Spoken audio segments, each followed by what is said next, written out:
Então, hoje nós vamos falar sobre Eric Arthur Blair, mais conhecido como George Orwell.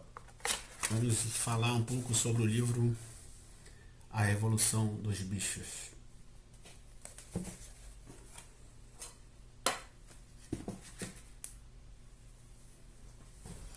Então, há alguns meses, né, no começo da quarentena, dia 15 de março, uma sobrinha me procurou e propôs que nós lêssemos os livros do vestibular da UERJ. Entre eles estava 1984, do Orwell, o primeiro que nós lemos. De lá para cá, nós lemos os livros todos da UERJ, mas o encontro foi prazeroso, e então nós decidimos que íamos continuar lendo juntos e debatendo os livros, e de lá para cá lemos Vidas Secas, agora estamos lendo A Hora das Estrelas, e decidimos ler A Revolução dos Bichos para pensar essa segunda distopia, no sentido de esse lugar sem lei, em que a lei ela é alterada conforme o interesse de quem está no poder. E essa fábula em que o Orwell tenta ou transpassar, né, uma realidade de uma revolução que se transforma numa tirania. Então, a gente leu, foi um debate muito interessante, a gente produziu textos. Eu ainda tenho um projeto de colocar os áudios dos nossos encontros online em algum lugar, que eu não sei aonde. Mas o livro causou sensação na gente, né? O livro ele é publicado, vocês sabem que o George Orwell é um pseudônimo, né, de um jornalista.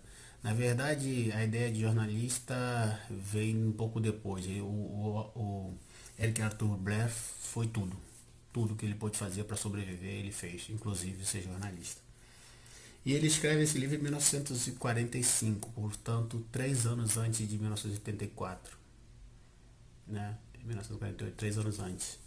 Então, e vários dos aspectos que estão em 1974 a gente já os encontra na Revolução dos Bichos. Porque Napoleão, né, como todo mundo deve saber, para assumir o poder, usa muitas das teorias aplicadas em 1984, como a manipulação de dados, por exemplo, diminuir o número de mortos por Covid, ou não, isso não está na Revolução dos Bichos, mas é isso, né? Dizer que tem menos gente desempregada do que realmente tem, dizer que morreu menos gente do que realmente morreu, dizer que distribuiu mais dinheiro do que realmente distribuiu, e por aí vai. Então o Orwell acerta na distopia desta fábula. E o que nos leva a pensar assim, há uma leitura do espectro da direita, um espectro que lê, que transforma a questão exemplar dessa obra como regra. E isso é uma manipulação cruel da interpretação. Na verdade, o Orwell ele escreve um texto que ele pode ser assim, lido como exemplo, mas o exemplo no sentido de variedade. Existem outros exemplos e outras possibilidades. O poder tirânico que Napoleão alcança só é permitido porque a população não tem consciência dos fatos. Aí, claro, a gente pode entrar numa questão de se algum dia a população vai ter consciência dos fatos, ou se ela vai ser sempre manipulada. Manipulável também.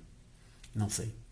Isso não me cabe pensar. Mas no Orwell está claro que a gente observa os problemas e para pensar numa leitura que desmonte o argumento de esquerda, de direita, bastaria a gente pensar que se for dadas as condições reais de evitar o poder chegue totalmente às mãos de um homem só, sem controles, sem pesos e contrapesos, é mais difícil que surja o Napoleão.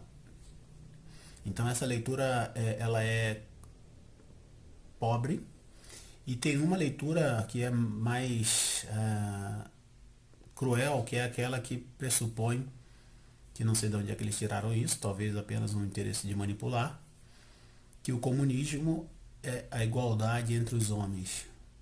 Só que essa igualdade é lida como se todo mundo vai ter um apartamento com 2 quartos. Não, não é isso, evidentemente. O comunismo não está ligado nessa fábula que transforma todos em reis ou todos em escravos. Não é assim. Talvez isso fosse o cristianismo. Talvez, porque em tese no cristianismo você teria todos irmãos e um único pai. Então poderia ser pensado isso, mas também acho que é uma leitura rasa. Então o que se faz com essa obra é uma crueldade. Não se aponta a manipulação da lei pelo grupo que tem poder, não se aponta a manipulação dos dados pelo grupo que tem poder, e não se aponta o uso da força pelo grupo que tem poder. Né? E isso faz toda a diferença. Se um dia as classes populares, trabalhadoras, tiverem consciência da sua força, do seu poder, e tiverem instrução para evitar que se faça mau uso dos seus interesses, né, de ser enganada, aí vai ficar mais difícil que o Napoleão se sirva das ideias de major para fazer os seus interesses. E é muito interessante que, claro, a leitura que todo mundo faz, eu acho que é a que é mais coerente, é que o Orwell coloca aí uma interpretação da Revolução Russa, né?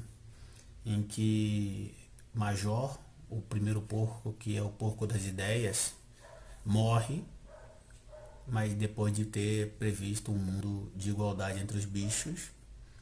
E aí Bola de Neve, que seria o Trotsky, e Napoleão, que seria Stalin, assumem o poder. Napoleão transforma a Bola de Neve no inimigo do comunismo, da sociedade dos animais. E trabalhando essa ideia do grande inimigo da sociedade, ele consegue manipular as energias de todos, de modo que eles fiquem cegos para ver a contradição de seu discurso. Bom, isso é meio comum, assim, acho que não tem muito o que a gente dizer, a menos, claro, se a população que lá, por exemplo, quando a lei é muito interessante porque em 1984 a gente termina a memória. E terminando a memória, termina a memória da lei. E terminando a memória da lei, qualquer lei está valendo. Então, quando os bichos menores, né, vão procurar a lei que estaria escrita na parede do lugar onde eles se reúnem, do armazém onde eles se reúnem, a lei mudou. Né, mudou. Por exemplo, tinha uma lei que era a sensacional, o Engenheiros do Havaí brincou com isso na sua música, né? Que ele diz, todos os animais são iguais. Essa era a lei no começo da Revolução. E aí os anos passam, eles trabalham, morre a geração que participou, parte da geração que participou, a geração que fica não tem acesso à leitura, os que têm acesso à leitura têm uma memória meio esquecida, meio perdida, porque não conseguiram se fixar. E quando eles vão voltar no galpão para ver a lei está lá, todos os animais são iguais, mas uns são mais iguais que os outros. E é interessante que todos os pecados que justificaram a revolução, todos os pecados feitos do homem que justificaram a revolução, eles vão ser reproduzidos pelo líder dos revolucionários, a quem a população, num ato de fé, e eu acho que aí talvez esteja o problema, num ato de fé ilimitada, a população entrega a ele. Todos os atos humanos vão ser reproduzidos por Napoleão, o porco que se humaniza. E aí tem uma coisa muito interessante, né? Porque é como se o xingamento fosse ser humano. O porco, ele decai moralmente quando ele se humaniza. Isso é sensacional, evidentemente, porque na nossa concepção o porco seria a degradação. E na fábula dos bichos, naturalmente, a degradação é virar homem, se aproximar ao homem, né? Andar duas patas. Quatro patas bons, duas patas ruins. Então, isso é bem fabuloso em vários sentidos no texto do Orwell. E é muito interessante pensar como o exercício dessa técnica de manipulação é permanente, a gente não muda, né? São 1945, ou seja, 75 anos, e estamos nós fazendo a mesma coisa. 70, vai para 75 isso aí. Fazer a mesma coisa. Bom, tem muita coisa para a gente pensar nesse texto, mas assim, eu vou falar, para tentar não dar um spoiler muito grande, de três personagens que são. Um é apaixonante, que é o Sansão. Sansão é um cavalo forte, que não tem muita facilidade para aprender, então ele trabalha. Todo problema que surge, ele resolve dizendo: vou trabalhar mais, vou trabalhar mais. E Sansão, por não ter tido oportunidade de estudar, tem muita dificuldade de aprender, ele ele passa, transfere a capacidade de pensar para Napoleão. Então, Napoleão fala a coisa mais absurda, Sansão acha esquisito, mas diz: se Napoleão está falando, deve ser verdade. Sansão é um cavalo, então, que trabalha todos os dias da sua vida com uma dedicação inacreditável e não chega a ver os benefícios do seu trabalho. E então, depois de muito trabalhar, ele começa a sonhar com a sua aposentadoria. Ele começa a sonhar com a sua aposentadoria. E claro, a aposentadoria não vem. E Sansão não se aposenta. Mudou a lei.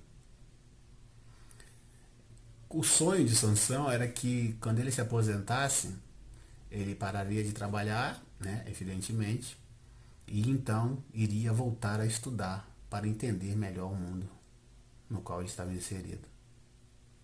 A gente pode aprender com Sansão, então óbvio, né? Não dá tempo, gente. Tem que fazer ao mesmo tempo, trabalhar e estudar.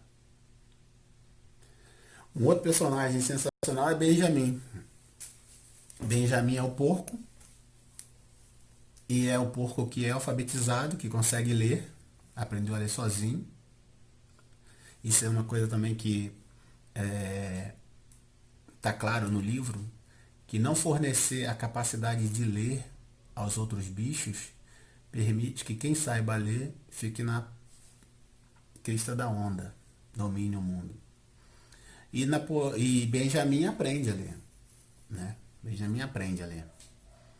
Aprende a ler, mas como os burros vivem muito tempo, a vida de Benjamin permitiu que ele se tornasse um cético. Ou seja, Benjamin acredita que nada vai melhorar. Que é sempre assim, sempre foi assim. Então o fato de ver a lei distorcida, de estar trabalhando mais, de ter menos comida, de sua vida piorar, não faz com que ele se mexa para mudar, porque ele acredita que vai piorar. O outro que entrar no lugar vai fazer pior.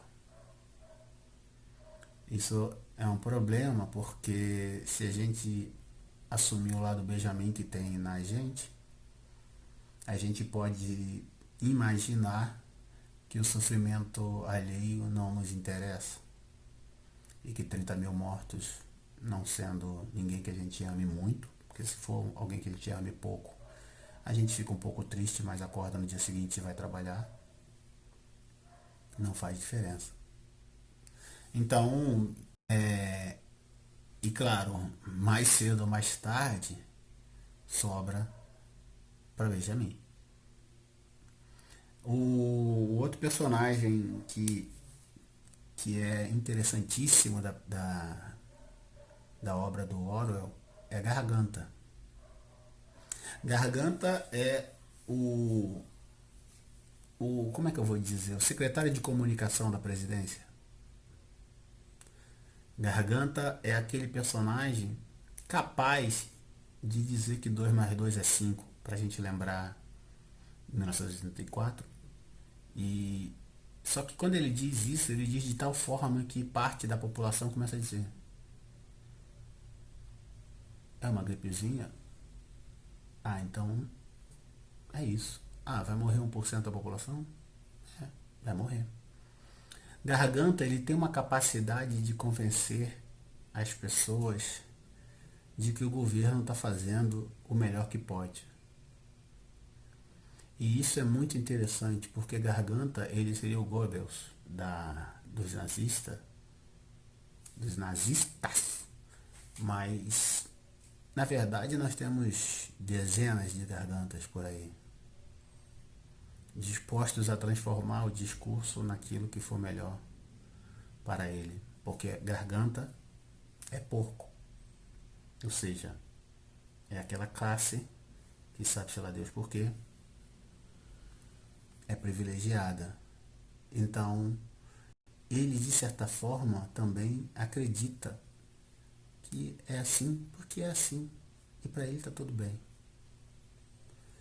Bom, então acho que é um livro pequeno para ler com todas as crianças, adolescentes. É um livro fácil, deixa muitos problemas para a gente pensar hoje, para a gente pensar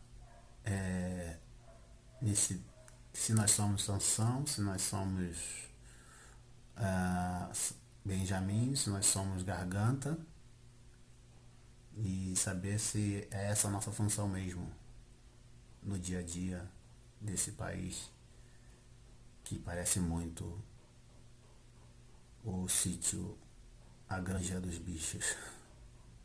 Muito bem, a gente se vê. Tchau.